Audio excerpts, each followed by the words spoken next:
Kawasan luar bandar di Sabah jadi tumpuan pelancong domestik selepas sektor pelancongan dibenarkan beroperasi semula 16 Mei lalu. Untuk laporan penuh, kita bersiaran langsung bersama Muhammad Syarizam Awang di RTM Kota Kinabalu. Silakan Syarizam. Baik, terima kasih Zaira Zamri di Angkasa Puri. Assalamualaikum dan salam sejahtera. Dua pusat pembinaan sementara PPS yang dibuka di Beaufort dan Papar malam tadi bagi menempatkan penduduk terjejas banjir ditutup pagi tadi.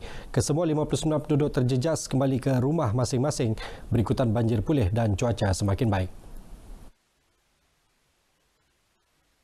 Menurut kenyataan Angkatan Pertahanan Awam Malaysia APM, PPS Dewan Datuk Seri Panglima Muhammad Dun Banir Beaufort yang menempatkan 30 penduduk terjejas dari Kampung Muhibah Beaufort dan Kampung Kiulu Lumat Membakut semalam ditutup pada pukul 11 pagi tadi.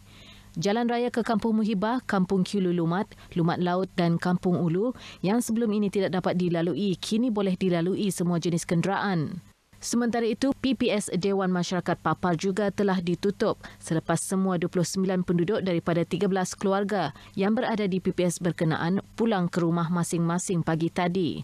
Antara kampung yang dinaiki air semalam ialah Kampung Tanaki, Kawang, Gusi dan Sri Menanti. Umat Islam di Sabah digesa mewakafkan harta kepada Majlis Ugama Islam Sabah dalam usaha memperkasa pengurusan harta wakaf di negeri ini. Ketua Menteri Datuk Seri Panglima Muhammad Syafiee Abdal berkata, kesedaran umat Islam berkenaan wakaf sama ada wakaf am, wakaf khas dan wakaf tunai masih kurang. Datuk Syafiee menyatakan demikian dalam ucapannya yang disampaikan Menteri Undang-Undang dan Hal Ehwal Anak Negeri Datuk Aidil Mokhtar ketika pelancaran wakaf kamera AI pengimbas suhu di Masjid Negeri Kota Kinabalu. Dalam pada itu, Datuk Syafiee turut menzahirkan terima kasih kepada Dr. Azman Ibrahim yang mewakafkan kamera pengimbas suhu bagi kegunaan para jemaah masjid berkenaan sekaligus memudahkan pihak masjid mematuhi prosedur operasi standard SOP ditetapkan Kementerian Kesihatan KKM. Ia merupakan kamera pertama dipasang di masjid negara ini oleh sebuah syarikat tempatan. Jadi setelah itu saya bawa lihat mencari di Malaysia ada tak orang buat, so saya nampak ada easy call buat. So saya memanggil mereka dan lihat jika mereka boleh buat untuk di Sabah. Dan alhamdulillah mereka cakap mereka boleh buat, mereka datang, mereka survey dan mereka dapat buatkanlah. Sebelum menggunakan kamera berkenaan, pengguna perlu memuat naik aplikasi Mahabbah untuk mendaftar bagi membolehkan jemaah mengetahui masjid yang mempunyai kekosongan untuk menunaikan solat, khususnya solat Jumaat. Sistem ini juga membantu pihak masjid menghadkan jumlah jemaah. Sekiranya melebihi jumlah ditetapkan, satu isyarat akan dihantar kepada aplikasi Telegram pihak masjid. Kawasan luar bandar kini menjadi tumpuan pelancong domestik selepas sektor pelancongan dibenarkan beroperasi semula pada 16 Mei lalu. Kawasan pelancongan di Kiulu menjadi antara pilihan pelancong kerana pengusaha-pengusaha pelancongan di Kiulu tampil dengan tawaran pakej lebih murah berbaloi untuk menikmati keindahan kawasan itu. Ketika ditemui pemberita RTM di Kiulu, Presiden Persatuan Pelancongan Kiulu KTA Mejin Mogingo berkata 48 pengusaha pelancongan berdaftar dengan KTA sudah diminta membuka kawasan pelancongan masing-masing secara berperingkat bermula pertengahan bulan ini. Namun ada pengusaha terpaksa menangguhkan operasi 2 hingga 3 bulan ini ekoran kerugian dialami akibat banjir besar baru-baru ini. Kita ada pakej yang terbaru. Okey, kita ada pakej-pakej yang lebih menarik untuk pelancong lah pada bulan Julai ini untuk pembukaan ini, dan kita tawarkan harga yang lebih rendah. Okey, untuk menarik lebih ramai orang datang.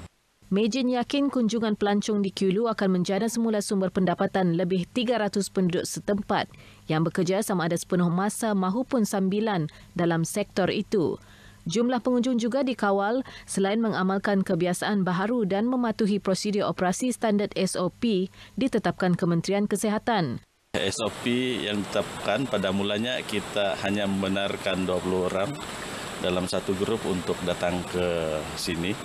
Tapi selepas PKPP kita telah melonggarkan sedikit atas nasihat daripada sahabat tourism dan pihak-pihak yang berwajib.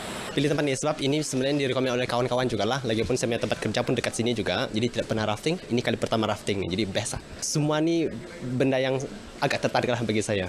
Tempat ni memang cantik. Ya, dia memang ada potensi dan rasa kawasan pun lapang. Kan kawasan pun lapang, jadi kita senang parking, senang bawa keluarga ramai-ramai pun boleh. First, dia stress relief sebab dia memang sangat sesuai untuk keluarga lah sebab dia memang jauh dari outside community. Secondly, ni sungai dia bukan alang-alang juga, sungai dia paling cantik di Tuaran.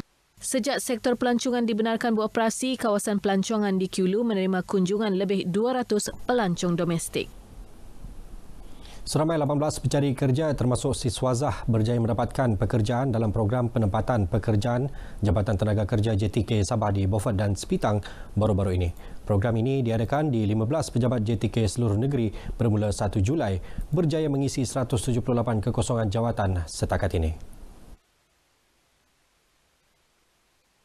Menurut Ketua Penolong Pengarah Perkhidmatan Pekerjaan JTK Sabah, Osman Abdullah, pencari kerja yang hadir perlu melalui temuduga yang dilaksanakan mengikut prosedur operasi standard SOP ditetapkan. Program dijalankan sehingga 29 Ogos ini dengan kerjasama Sabah Skill and Technology Centre SSTC dan Lestari Konsultansi Sundaran Berhad. Sementara itu, graduan yang ditemui menyatakan program tersebut memberi kemudahan kepada mereka untuk menghadiri temuduga tanpa perlu datang ke Kota Kinabalu. Bagi saya sangat baiklah sebab dia memberi peluang kepada pekerja-pekerja yang belum mendapat kerja, terutamanya saya graduan yang baru habis belajar, belum lagi mendapat kerja, jadi kami boleh cuba nasib di sinilah. Mana tahu insyaAllah rezeki kami boleh training dekat SSTC dan boleh dapat kerja. Program ini sangat baik untuk anak-anak muda, apalagi macam yang baru lepasan habis belajar macam tu dan sedang mencari pekerjaan, apalagi di saat sekarang ni sedang pandemik. Jadi memang sangat susah untuk kami sebagai anak-anak muda mencari pekerjaan. Dia adalah satu inisiatif yang baik untuk belia yang ada di pedalaman lah. Sebab di pedalaman ni kadang-kadang dorang sukar untuk ke KK, kan dorang selalu buat dekat KK. So macam kami yang duduk di pedalaman ni sukar untuk ke bandar.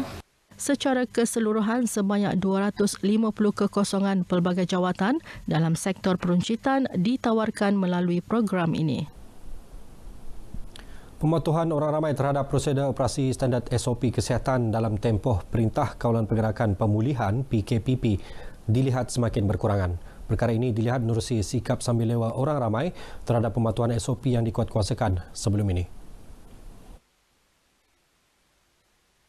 Menurut Ketua Jabatan Perubatan Komuniti dan Keluarga Fakulti Perubatan dan Sains Kesihatan Universiti Malaysia Sabah UMS, Profesor Madya Dr. Syed Sharizman Syed Abdul Rahim berkata pemakaian pelitup separuh muka dan penjarakan sosial antara SOP yang semakin diabaikan.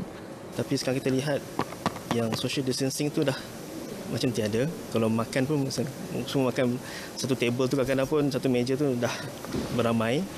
Keluar pun dulu awal-awal tu mungkin kita lihat ada yang takut nak bawa kanak-kanak, tapi sekarang ni kanak-kanak pun dengan ramai.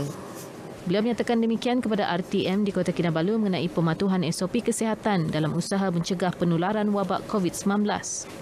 Menurut Profesor Madya Dr. Syed Sharizman, pematuhan SOP perlu konsisten, antaranya penjarakan sosial terutama ketika berada di premis perniagaan, kompleks beli belah dan restoran. Kegagalan berbuat demikian akan menyebabkan peningkatan semula kes COVID-19 di negara ini. Baik, sekian berita dari Sabah petang ini. Bersama mencegah COVID-19, lindungi keluarga, sentiasa pantau status kesihatan. Kita kembali bersama Zehra Zamri yang ke Seburi. Zehra, silakan.